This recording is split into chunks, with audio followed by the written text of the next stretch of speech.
নমস্কার বন্ধুরা, চৈতি সিম্পল কিচেনে সবাইকে স্বাগত। আশা করি তোমরা সবাই খুব ভালো আছো আর আমিও ভালো আছি। বড়দের প্রণাম আর ছোটদের ভালোবাসা জানিয়ে আমি আমার রেসিপি এখন থেকে শুরু করলাম। তো দেখো আমি গ্যাসে কড়া বসিয়ে দিয়েছি আর দেখো আমি আজকে কাতলা মাছ দিয়ে মাছের মাথা দিয়ে একটা রেসিপি করবো।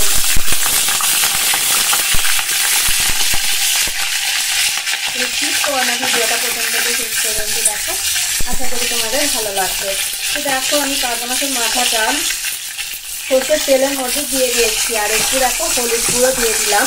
তো সর্ষের তেলটা খুব ভালোই গরম হয়ে গেছিল, তো আমি দিয়ে দিলাম। এবার একটু হলুদ আর সামান্য পরিমাণে আমি একটু নুন দিয়ে দিলাম, কারণ নুন হলুদ কিছু মাখানো ছিল না। কাতলা মাছের মাথা একদম মানে একটুখানি মাছের মাথা দিয়েই আজকে একটা রেসিপি করে দেখাবো আমি। ব্যাক সাইডের মাথা থেকে আর একটু ছোট। তো যাই হোক, মাছের মাথাটা আমি সুন্দর করে একটু ভাজা করে নেব প্রথমে। সবাইকে আমার চ্যানেলে অনেক অনেক স্বাগত আর অনেক অনেক ভালোবাসা। আর আমার চ্যানেলের তরফ থেকে সবাইকে যে যেখান থেকে দেখছো সবাইকে অনেক অনেক ভালোবাসা আর বড়দের প্রণাম আর ছোটদের জন্য অনেক ভালোবাসা। তো স্কিপ করো না বন্ধুরা, ভিডিওটা প্রথম থেকে শেষ পর্যন্ত দেখো, আশা করি ভালো লাগবে। তো দেখো আমি ফ্লেমটা মিডিয়াম করে রেখে দিয়েছি আর কাতলা মাছের মাথা ভালো করে সুন্দর করে ভাজা করে নেব। একটু লাল করেই ভাজা করব মিডিয়াম ফ্লেমে রেখে।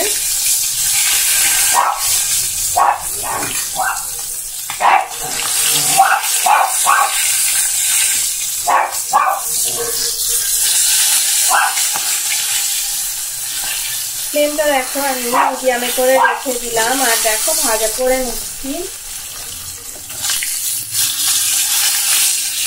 দেখো আমি একটা পাত্রে এবার মাছের মাথা তুলে রাখবো। তো মাছের মাথা ভাজা হয়ে গেছে,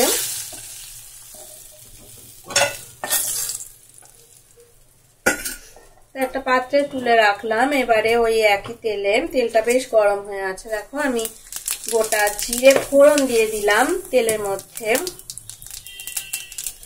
দেখো কিছু পেঁয়াজ কুচানো আমি রেখে দিয়েছিলাম, তো একদম ছোট সাইজের একটা পেঁয়াজ, দুজনে পেঁয়াজ আমি দেখো দিয়ে দিলাম।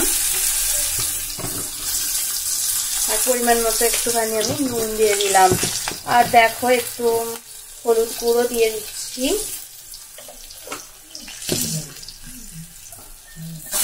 তো মিডিয়াম ফ্লেমে রেখে আমি ভালো করে দেখো ভাজা করে নিচ্ছি পেঁয়াজটা।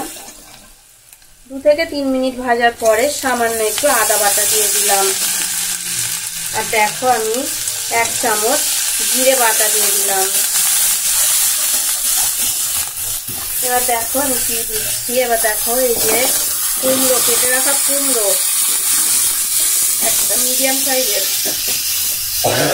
500 গ্রাম কুমড়ো টুকরো করে কেটে সুন্দর করে ধুয়ে রেখেছিলাম।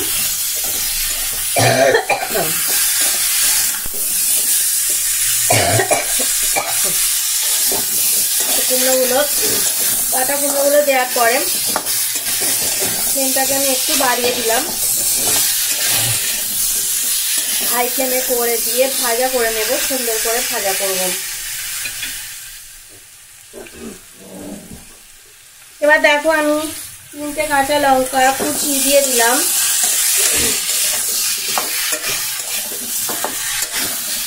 ভালো করে একটু নাড়াচাড়া করে নেব।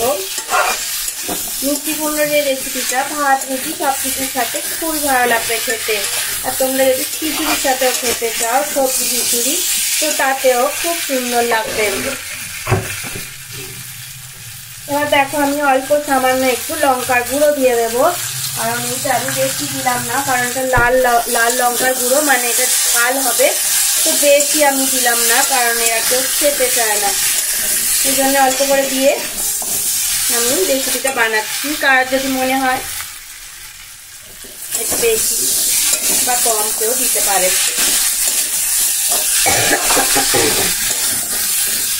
তো দেখো ভালো করে নাড়াচাড়া করে আমি 5 মিনিট এইভাবে নাড়াচাড়া করে নিয়ে এবার দেখো আমি মাছের মাথা যেটা ভেজে রেখেছিলাম, মাছের মাথাটা আমি দিয়ে দিলাম আর আমি 10 মিনিটের জন্য একটু ঢাকা দিয়ে রান্নাটা হতে দেব। 10 মিনিট হয়ে গেছে। দেখো আমি এবার ঢাকাটা খুলে নিচ্ছি। আর দেখো কুমড়োতে জল দিতে হয়নি, কুমড়োটা সুন্দর সিদ্ধ হয়ে গেছে।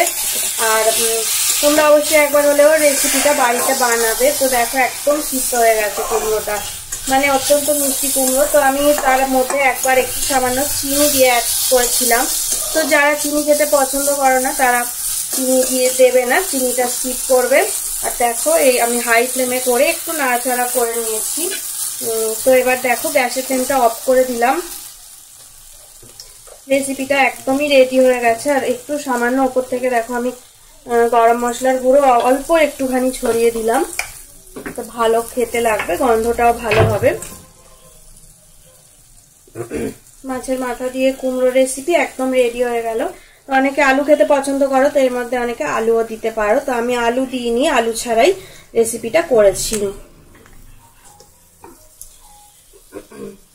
রেসিপিটা যদি ভালো লেগে থাকে অবশ্যই লাইক দেবে, শেয়ার করবে আর কমেন্ট করে আমাকে জানাবে তোমাদের কেমন লাগলো। তোমাদের সুন্দর সুন্দর কমেন্ট আমার পড়তে খুব ভালো লাগে। তো তোমরা ভালো ভালো কমেন্ট করো, আমি তাহলে আরো উৎসাহ পাবো সুন্দর সুন্দর রেসিপি দেওয়ার। তো এতক্ষণ ধরে রেসিপিটা দেখার জন্য অনেক অনেক ধন্যবাদ। পুরনো বন্ধুদের তো অনেক ধন্যবাদ আমাকে এগিয়ে নিয়ে যাওয়ার জন্য। আর নতুন বন্ধুরা যারা আছো আর দেখছো আমার রেসিপি, সাবস্ক্রাইব করে দিও আমার চ্যানেলটাকে। তোমরা আমার পাশে থাকলে আমিও তোমাদের পাশে থাকবো। আজকের মতো টাটা, পরে আবার নতুন রেসিপি নিয়ে তোমাদের সঙ্গে আমি আবার চলে আসবো।